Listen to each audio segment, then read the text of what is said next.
I'm here on the occasion of Tim Brennan's exhibition at the Hansard Gallery, talking to Tim Brennan. Tim, I'm delighted to be doing this exhibition with you.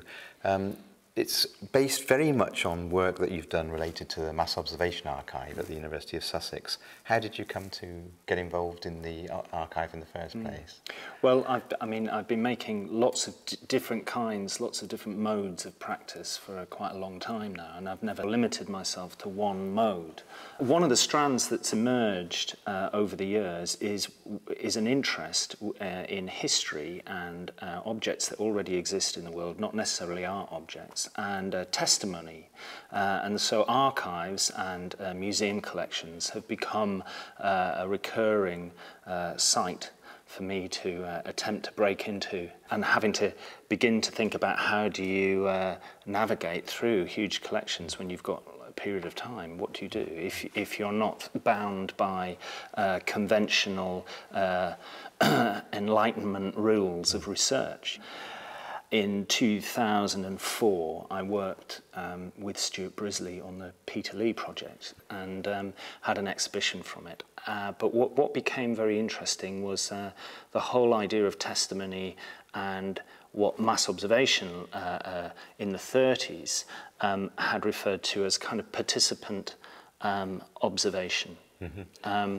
So when the PhotoWorks and Photo Gallery advertised their commission to work with the Mass Observation Archive, I felt that I had various angles with which to approach them with. Mm. You know? In fact, the project we did with Stuart was related to oral history testaments of Titanic survivors, and Stuart didn't know of their existence.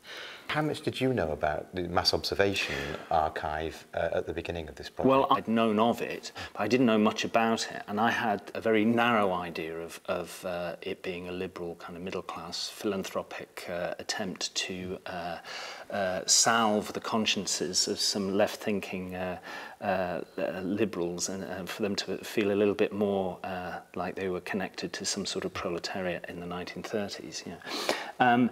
And sometimes that does re-emerge for me. It is an aspect of mass observation for me, that.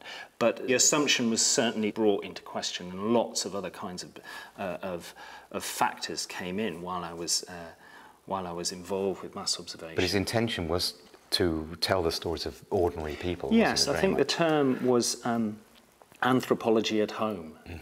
I think that's the term that Charles Madge used in a letter that he wrote to the New Statesman in 1936, which was the way in which he actually met Tom Harrisson, who had studied anthropology and had just come back from the Pacific from field work. Tom Harrisson had published a poem in New Statesman, and it was alongside this letter from Charles Madge, who was a poet. Actually, it's an interesting kind of reversal of roles there. Who was a British surrealist, if you like, poet, sort of calling for an idea of anthropology of home. So, to put it slightly, it wouldn't be politically correct now, but you know, another term that they had was everyday people writing about everyday people. Mm. And so there were different ways in which people could become involved in mass observation. You could respond to directives from the HQ, Mass Observation HQ. So it could be that you might respond to a directive around the abdication, the royal abdication in the 1930s, or Germany's rearmament. And there's nowadays we would immediately think of something like mass observation as Big Brother and all the rest of it. There was no suggestion of that in the early I don't think there was in any way, shape or form in the early. This was an initiative that a circle of people, including others like Humphrey Jennings, were interested in. It was a move towards left field projects that would involve people and their testimony as a way of kind of offering a ground to the culture that might call for a new way of thinking about future collective relations. So when you started delving into this archive, to what extent did you have the feeling that you were plumbing uncharted depths? To what extent do you think you were exploring things that perhaps you were the first person to unearth? It was very daunting because there is so much material and categorised from newspapers to astrology, boxes, and discovering very early on that a lot of it hasn't been looked at because of the magnitude of the archive at the University of Sussex. So I had to work out quite quickly for myself a way of being in the archive. First of all, what I did was I thought I would take, broadly speaking, the idea of visual representation, which was also part of the brief. So I had the art box, the astrology box, the photography box, and a box called wall chalkings. After a while, I thought, I'm just going to focus on these. And the various boxes were actually very, very interesting, and they connected up with things that I was interested in, and also with this experience of working with the history of mining in the northeast, because in the art box, you have a lot of material to do with the Ashington painters, who were miners, who were artists as well. And it turns out that mass observation, Tom Harrisson, had been very, very closely linked to the articulation of their work as exhibitions, right? So that was great. But when I got to wall chalkings, I thought, I assumed, it's not good to assume things. I keep getting told this, that it would be some way, some kind of proto kind of graffiti art, And then I came across the Lethbridge reports. And when I opened this file, I saw this name T.C. Lethbridge, and I thought, hang on a minute, I've come across him before.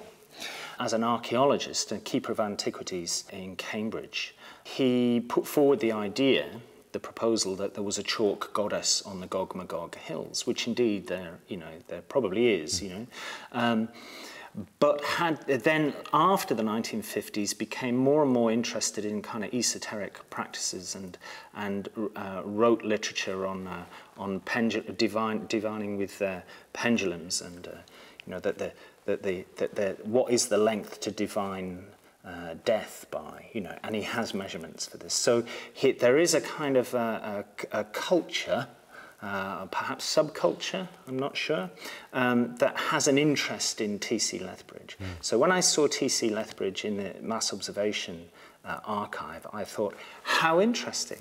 T.C. Lethbridge, of pendulum fame, is in the mass observation, which had at its basis a kind of urge to measure the world through observation, society through observation, our relations through observation. And yet, behind that, there are all sorts of kind of perhaps romantic motivations, surrealist poets and filmmakers and Coldstream painter, there is another impetus. And here we have T.C. Lethbridge, who writes these reports on the fear of invasion. But you have to even interpret it as the fear of invasion, because what he's actually outlining are observations of litter trails and ciphers, chalk ciphers, painted ciphers.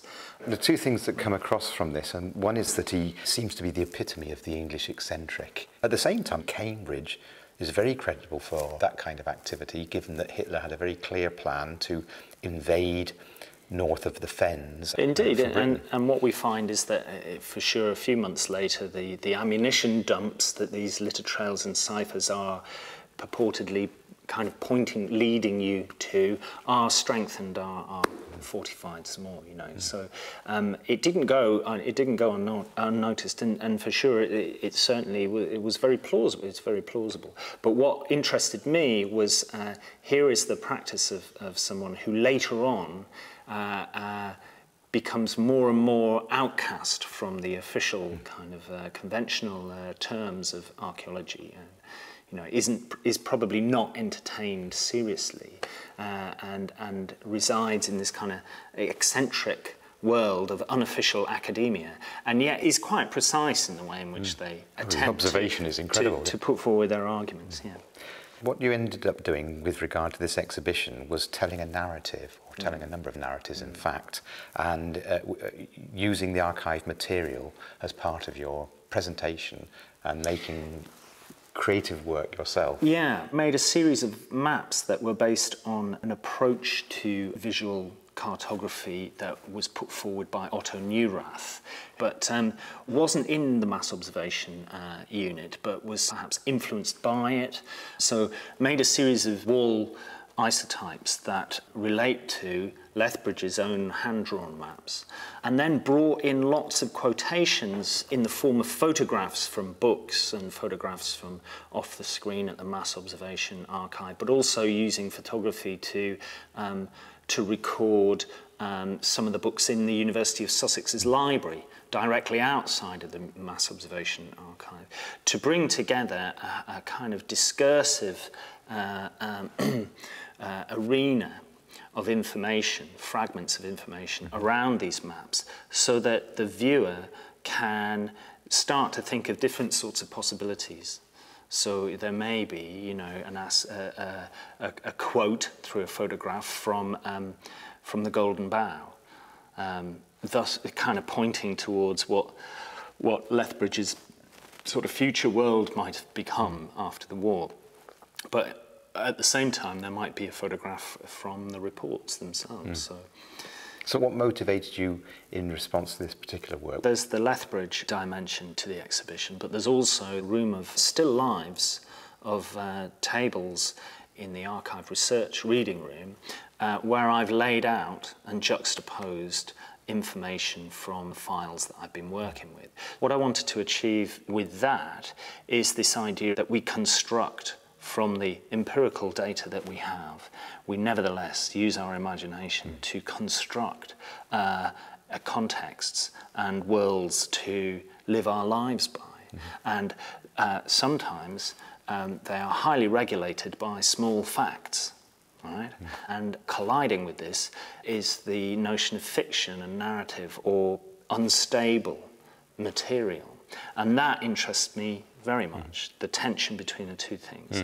And so the Lethbridge becomes a kind of flowering of this by looking at one instance in the archive. One of the ciphers that he points towards are a number of images of a possible face based on a circle, and indeed not a possible face, because it clearly is a kind of reference to Adolf Hitler's face in cartoon style. And so the English anxiety, if you were to sum it up at that moment, would have been German. Is our society about to be destroyed? Yes. Yeah. And I think there's actually an anxiety that's very close to that at the moment. If we witness the European elections, you know. Exactly. It's not far away. No, it's not. And in fact, it's just a shift from the same theme in many ways, isn't it?